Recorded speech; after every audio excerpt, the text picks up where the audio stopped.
Hello, everybody. So this is part two of more of the finance part of the business.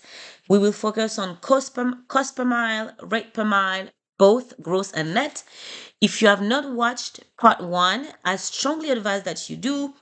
As you know, I'm using the exact same sheet that we've created together on part one. I will just be extending it for part two.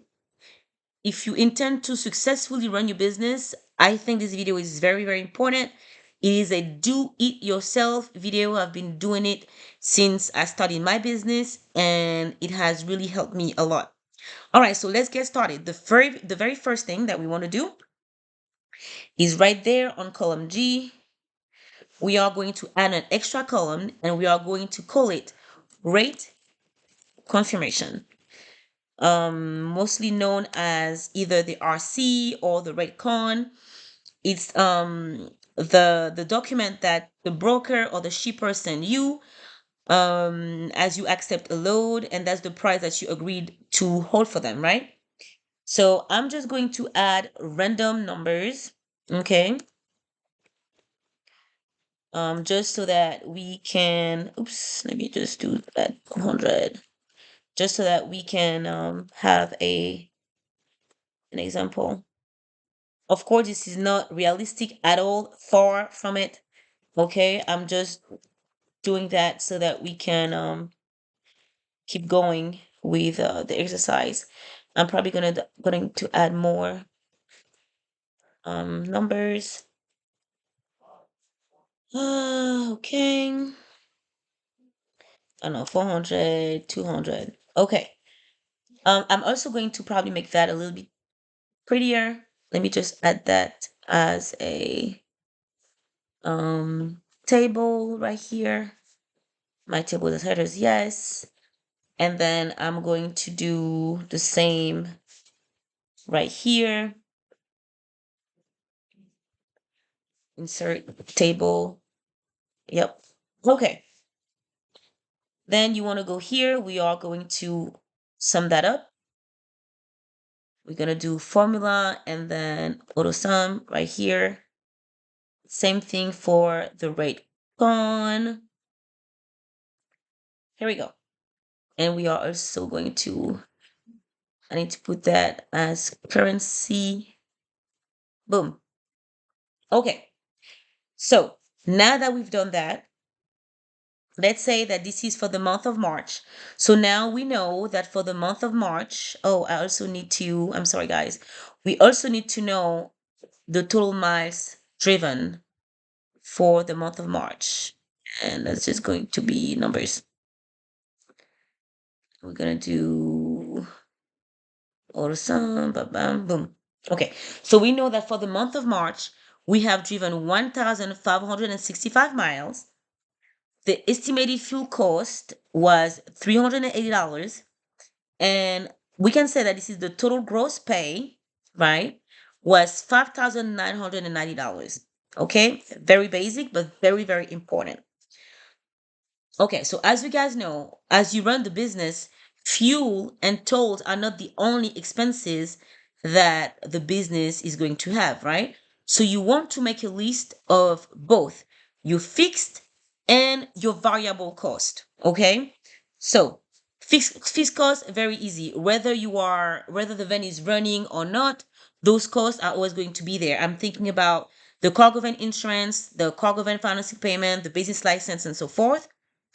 And for the variable expenses, it varies. As the name says, it might or might not occur whether you then stay still or if it's running. It varies. Okay, it's not fixed. It's not constant. It varies. Okay, so I'm going to have here. Let's say as fixed cost example, we're gonna have fixed cost. I'm thinking as examples, okay, we all gonna have different fixed cost. Something about the cargo van insurance. I'm thinking about the cargo van payment, monthly payment, and I'm thinking about business license. We're gonna do business license or yeah, the DOT, the authority. Okay, so let's do My car government insurance is 1,200 a month. The car government payment is 1,100 a month. And then let's say the MC number 300. Okay, I'm not going to list everything. And then as variable cost, right? We can have, of course, gas.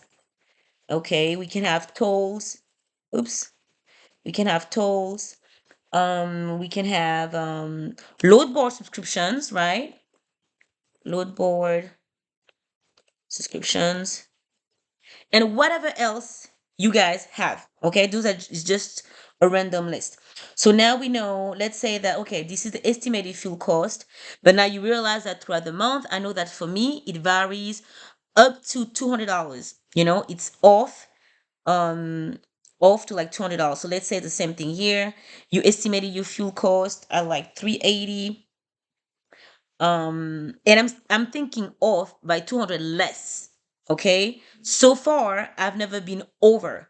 My estimated fuel cost was always over than my actual fuel cost. Okay, so we're probably gonna just put it okay, a little bit less than 380.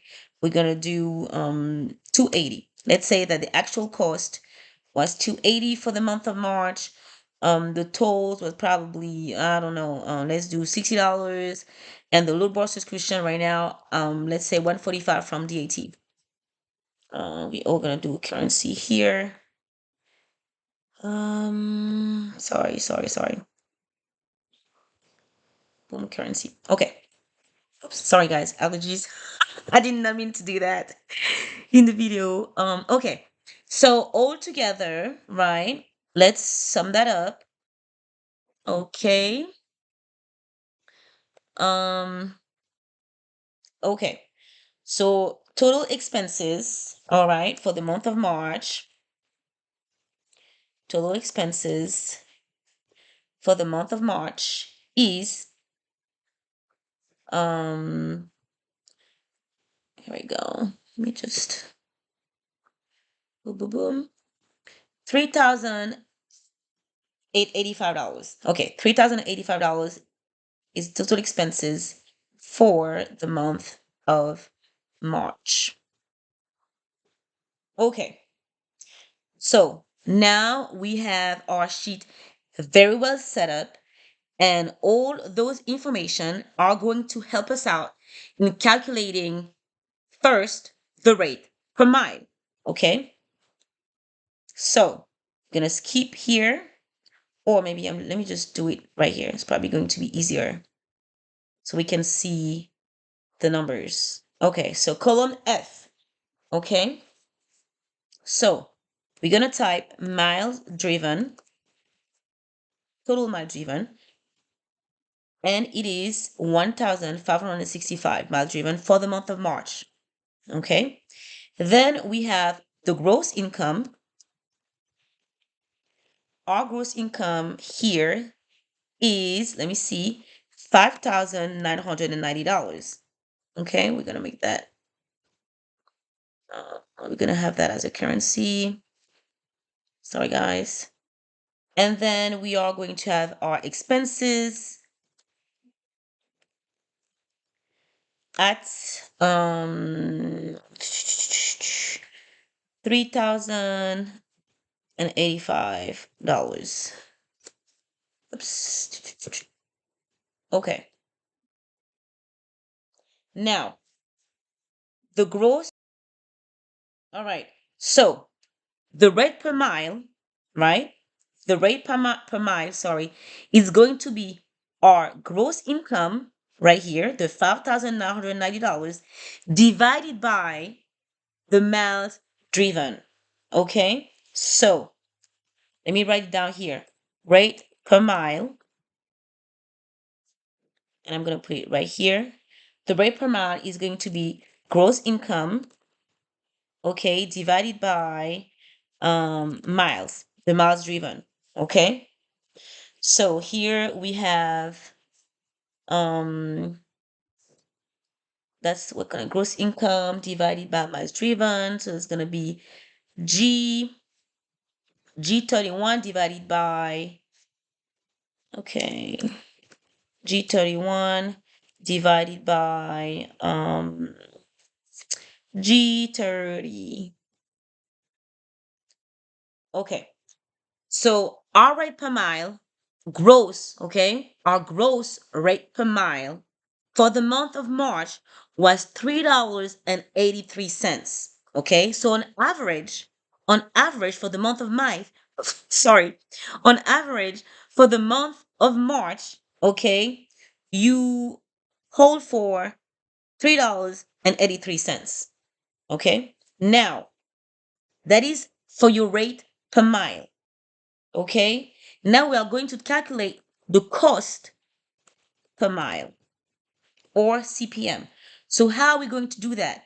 For you to find out your cost per mile, very simple, right? You are going to take your total expenses that you are going to divide by the miles driven, okay? So let me just write the formula here for you. So your total expenses, right, divided by, again, the miles driven for that particular month, okay?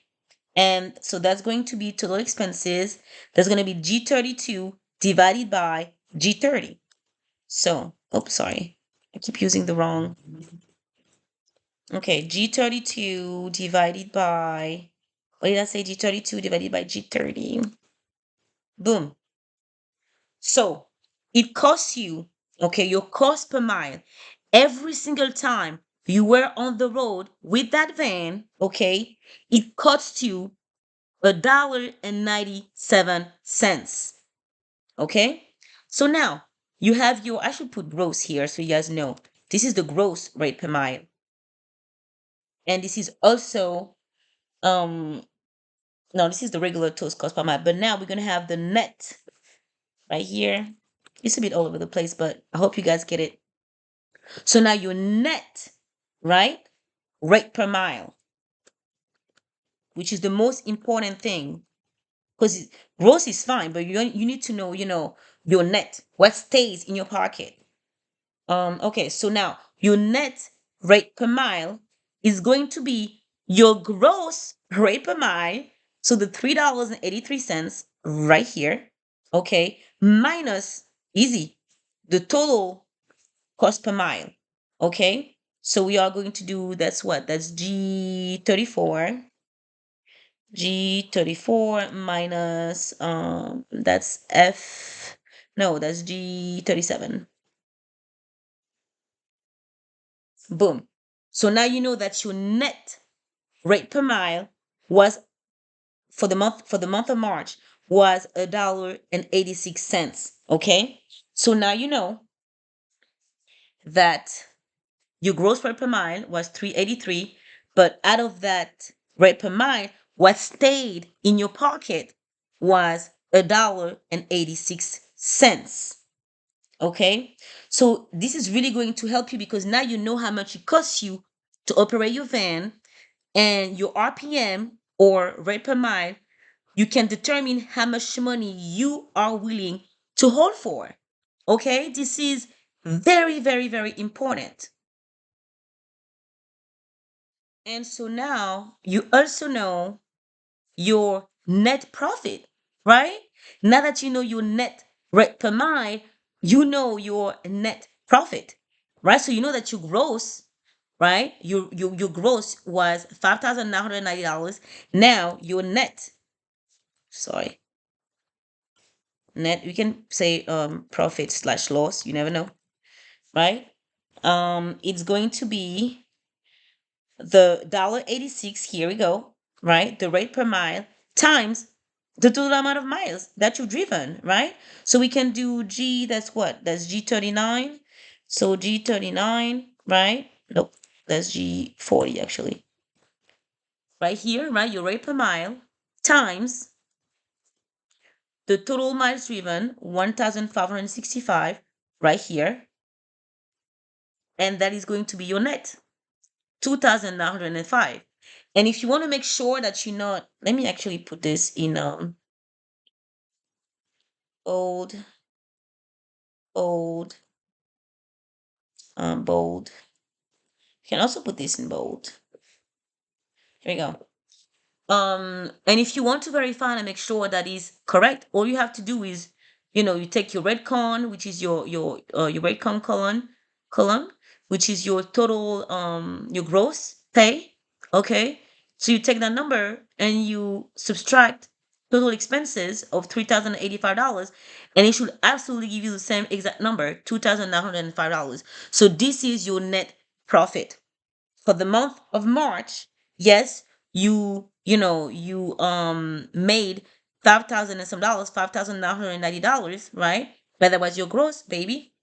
You want to make sure you make all those calculations so you know exactly what stays in your pocket. And I know that it's very complicated. When I started my first month, you have no data to back up on. All I had was my fixed cost. I didn't know what my variable cost was going to be, and so I made very little profit. The business did pay for itself, but I didn't really have a lot in my pocket. In fact, I probably made like an extra $300. you know that wasn't much. I wasn't at a loss, but I did not have a tremendous gain. But after that first month, I was able to see exactly how much money I needed to break even, and how much money I needed to make a profit. Okay, so some loads I just did not touch and I did not look at. So everybody's going to tell you, oh no, you cannot take that load because it's too cheap. You need to make a decision for yourself and what works for your business. And really, when you just start, unless somebody else is helping you out, I didn't have anybody to help me out, so I made a lot of mistakes. So that's why I really, really hope that this, Excel sheet, this do it yourself, is going to help you. And guys, I have that same sheet for every month of the year here. I have 12 paper of the same thing, 12 Excel sheet of the same thing, and every month I just clear everything off and start over. And I do the same exact calculation every single month you know all right, guys, I'm not going to stay any longer. I really hope that it was very useful to you guys. And make sure you do it yourself. It's free. Take the time to learn and take the time to understand. All right, guys, if this was helpful to you, please subscribe and share. I appreciate. Bye bye.